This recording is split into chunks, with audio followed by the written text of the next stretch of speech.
அன்பிற்கினிய சகோதர சகோதரிகளே, நம் அனைவர் மீதும் ஏக இறைவனுடைய அமைதியும் கருணையும் உண்டாகட்டுமாக என்கிற உயரிய பிரார்த்தனைகளோடு, நமக்கெல்லாம் தெரியும் ஈரான் மீது அமெரிக்க இஸ்ரேலிய கூட்டு ஆக்கிரமிப்பு ராணுவம் நடத்தி வரக்கூடிய பயங்கரமான பயங்கரவாத யுத்தம் தற்போது ஒரு தற்காலிக யுத்த நிறுத்தமாக மாற்றப்பட்டிருக்கிறது. ஆனால் எந்த விதமான பேச்சுவார்த்தைகளாலும் அது உருவாக்கப்படவில்லை. ஈரான் விடுத்திருக்கக்கூடிய 10 அம்ச நிபந்தனைகளை அமெரிக்கா ஏற்றுக்கொண்டு யுத்தத்தை தற்காலிகமாக நிறுத்தி இருக்கிறது.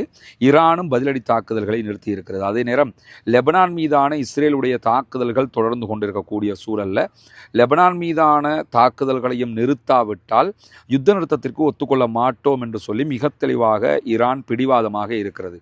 இந்த நிலையில தான் வெள்ளிக்கிழமை அன்று ஈரானுக்கும் அமெரிக்காவுக்கும் இடையில பாகிஸ்தான் தலைநகர் இஸ்லாமாபாத்தில் ஒரு முக்கியமான சமாதான பேச்சுவார்த்தை நடைபெறும் என்று எதிர்பார்த்த நிலையில் அந்த பேச்சுவார்த்தைக்காக ஈரானுடைய தூதுக்குழு வரவில்லை. காரணம் என்னன்னா, லெபனான் மீதான யுத்தத்தை நிறுத்துகிற வரைக்கும் வரமாட்டோங்கிறதுல உறுதியாக இருந்தாங்க. பிற்பட்ட நேரங்களில் பாகிஸ்தானுடைய பிரதமர் ஷெபாஸ் ஷரீப் அமெரிக்காவோடு நடத்தியிருக்கக்கூடிய பேச்சுவார்த்தைகளில் இது தொடர்பாக நேரடியாகவே பேசி முடிவெடுக்கப்படும் என்கிற உத்தரவாதம் அவர்களுக்கு கொடுக்கப்பட்டதற்கு இணங்க இன்றைக்கு அதிகாலையாகும் போது பாகிஸ்தான் தலைநகர் இஸ்லாமாபாத்தில் ஈரானுடைய தூதுக்குழுவினர் வந்து இறங்கி இருக்கிறாங்க என்கிற செய்திகளை நம்முடைய டெலிகிராம் அதே போன்று வாட்ஸ்அப் சேனல்லையும் அல் ஜசீராவினுடைய வீடியோ காட்சிகளையும் நம்ம வெளியாக்கி இருந்தோம், நீங்கள் பார்த்துருப்பீங்க. எனவே ஈரானுடைய தூதுக்குழு தற்போது பாகிஸ்தான் தலைநகர் இஸ்லாமாபாத்துக்கு வந்துட்டாங்க. அதே நேரம் அமெரிக்காவினுடைய தூதுக்குழுவும் வந்திருக்கிறார்கள். அமெரிக்காவினுடைய துணை அதிபர் ஜேடி வான்ஸ் தலைமையில தான் அந்த தூதுக்குழு வந்திருக்கிறது. ஜேடி வான்ஸினுடைய தலைமையில ஒரு குழு தனியாகவும், அதற்கு பிறகு இரண்டாவது குழுவினர் அமெரிக்காவினுடைய ஜனாதிபதியின் ஆலோசகராகவும் அமெரிக்க அதிபருடைய மருமகனாக இருக்கக்கூடிய ஜார்ஜ் குஷ்னர் அதே போன்று ஸ்டீவ் விட்காஃபினுடைய தலைமையில வந்திருந்தாங்க. இப்படி 2 குழுக்களாக பிரிந்து அவர்களுடைய குழுவினர் இஸ்லாமாபாத்தை வந்து அடைந்திருக்கிறார்கள். அதே நேரத்தில் ஈரானுடைய தூதுக்குழு சார்பாக ஈரானுடைய பாராளுமன்ற சபாநாயகர் ஹலீபாப் வந்திருக்கிறார். அதே போன்று ஈரானுடைய ஃபாரின் மினிஸ்டர் அப்பாஸ் அராக்சி வந்திருக்கிறார். அராக்சியோடு துணை ஃபாரின் மினிஸ்டர் வெளிவிவகார அமைச்சரும் இந்த கூட்டத்திற்கு வந்திருக்கிறார்கள். இது எவ்வளவு நேரம் நடக்கும் என்றெல்லாம் சொல்ல முடியாது. இன்னும் அபிஷியலாக பேச்சுவார்த்தைகள் அவங்க ஆரம்பித்தால் கிட்டத்தட்ட சண்டே நைட்டு வரைக்கும் கூட இது போகலாம் என்கிற பேச்சுவார்த்தைகள் என்கிற செய்திகள் தொடர்ந்து சொல்லப்படுகிறது. இதே நேரம் இந்த முழுமையான பேச்சுக்கள் முடிவதற்கு ஒரு 15 நாட்களாவது ஆகும். முதல் கட்டமாக அவங்க நாளை ஈவினிங்கோட ஒரு முதல் கட்ட பேச்சுவார்த்தையை முடிப்பதற்கு வாய்ப்பு இருக்கிறது. அதற்கு பிறகும் இந்த பேச்சுவார்த்தைகள் தொடர்வதற்குத்தான் வாய்ப்பு இருக்கிறது என்று சொல்லப்படுகிறது. பாகிஸ்தான் முழுவதும் லாக்டவுன் பண்ணப்பட்டிருக்கிறது, பாதுகாப்பு பலப்படுத்தப்பட்டிருக்கிறது. இந்த நேரத்தில் இங்கே இன்னொரு விவகாரத்தை நம்ம என்ன கவனிக்கணும் கேட்டால், ஈரானுடைய தூதுக்குழுவினர் பாகிஸ்தானுக்கு வந்தது ஈரானுடைய விமானத்தில் அல்ல, அதில் வரமாட்டோம்ட்டாங்க. அதுக்கான காரணம் என்னன்னு கேட்டால், ஈரானுடைய விமானம் இலக்கு வைக்கப்படுவதற்கான வாய்ப்புகள் இருக்குங்கிறதுனால பாகிஸ்தானுடைய தலையீட்டின் பிறகு அமெரிக்காவினுடைய விமானத்தில் தான் ஈரானுடைய தூதுக்குழு தற்போது பாகிஸ்தானுக்கு வந்து இறங்கி இருக்கிறது.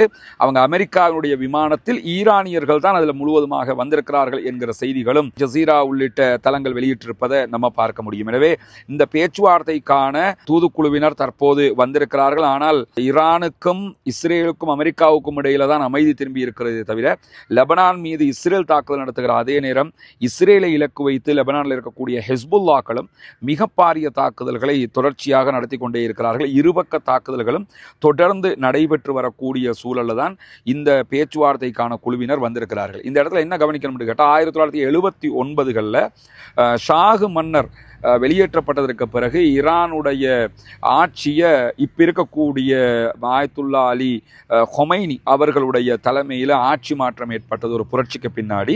அந்த புரட்சிக்கு பின்னாடி ஆயத்துல்லா அலி ஹொமைனி, ஆயத்துல்லா அலி ஹாமனி, தற்போது முஜ்தபா ஹாமனி வரைக்கும் அவர்களுடைய ஆன்மீக தலைமைகள் நீண்டு கொண்டிருக்கிறது. இந்த காலகட்டத்துக்கு பிறகு, அதாவது 1979களுக்கு பிறகு ஈரானுக்கும் அமெரிக்காவுக்கும் இடையில நடக்கக்கூடிய ஆக உச்சகட்டமான பேச்சுவார்த்தை இதுதான். இடையில 2015 அணு செறிவூட்டல் தொடர்பான ஒரு ஒப்பந்தம் நடைபெற்றது. ஐரோப்பிய நாடுகளும் அமெரிக்காவோடும் இணைந்து நடத்திய ஒரு பேச்சுவார்த்தை. அது 2018 இதே அமெரிக்க அதிபராக டொனால்ட் ட்ரம்ப் இருக்கிற போது அது நாசமாக்கிட்டாரு. ஆனால் அந்த பேச்சுவார்த்தைகளை எல்லாம் தாண்டிய ஒரு உச்சகட்ட ராஜதந்திர பேச்சுவார்த்தையாக இந்த பேச்சுவார்த்தை பார்க்கப்படுது. அது மட்டும் இல்லாமல் அமெரிக்க வரலாற்றில் அமெரிக்கா எந்த நாட்டோடையும் யுத்தம் பண்ண போய் சமாதானம் பேசியது கிடையாது. யுத்தம்னா யுத்தம் அழிச்சிட்டு நாட்டை பிடிச்சிருவாங்க. ஆனால் முதல் தடவையாக தற்போது ஈரானோடு யுத்தம் செய்து தோல்வியுற்று அந்த தோல்வியின் வெளிப்பாடாக ஒரு ஒப்பந்தத்திற்கு தற்போது பேச்சுவார்த்தைக்காக வந்திருக்கிறார்கள் என்பதை நம்ம புரிந்து கொள்ளுகிற அதே நேரத்தில் இன்னும் ஒரு முக்கியமான விவகாரம் என்னன்னு கேட்டால், பாகிஸ்தானுக்கு ஈரானுடைய தூதுக்குழுவினர் வந்து இறங்கினதோட பாகிஸ்தான் பிரதமர் ஷபாஸ் ஷரீஃபை சந்திச்சாங்க. அதே போன்று அவர்களுடைய இராணுவ தளபதி ஆசிம் முனீரையும் சந்திச்சாங்க. அதை தாண்டி ஊடகங்களுக்கு உடனடியாக கருத்து வெளியிட்ட ஈரானுடைய பாராளுமன்ற சபாநாயகர் ஹலீபாப் அவர்கள் சொல்லும்போது என்ன சொன்னார்னு கேட்டால், இந்த பேச்சுவார்த்தைகளில் வெற்றிகரமாக சமாதானம் வேண்டும் என்று சொன்னால் எங்களுடைய நிபந்தனைகளை அமெரிக்கா ஏற்றுக்கொள்ள வேண்டும். எங்களுடைய நிபந்தனைகளை ஏற்று ஒரு ஒப்பந்தத்துக்கு வரல என்று சொல்லி சொன்னால் கண்டிப்பாக பேச்சுவார்த்தை வெற்றி அளிக்காது என்பதையும் அவர் சொல்லியிருக்கிறாரு. பொறுத்திருந்து பார்ப்போம் என்னவெல்லாம் நடக்கப் போகிறது என்பதை. பேச்சுவார்த்தைகள் ஆரம்பித்து அதனுடைய அடுத்தடுத்த கட்டங்களை உடனுக்குடன் உங்களுக்கு நாம் தருவதற்கு தயாராக இருக்கிறோம். இணைந்திருங்கள் ரஸ்மின் MIC நியூஸ் மற்றும் ரஸ்மின் டாக்ஸ் ஆகிய 2 சேனல்களோடும்.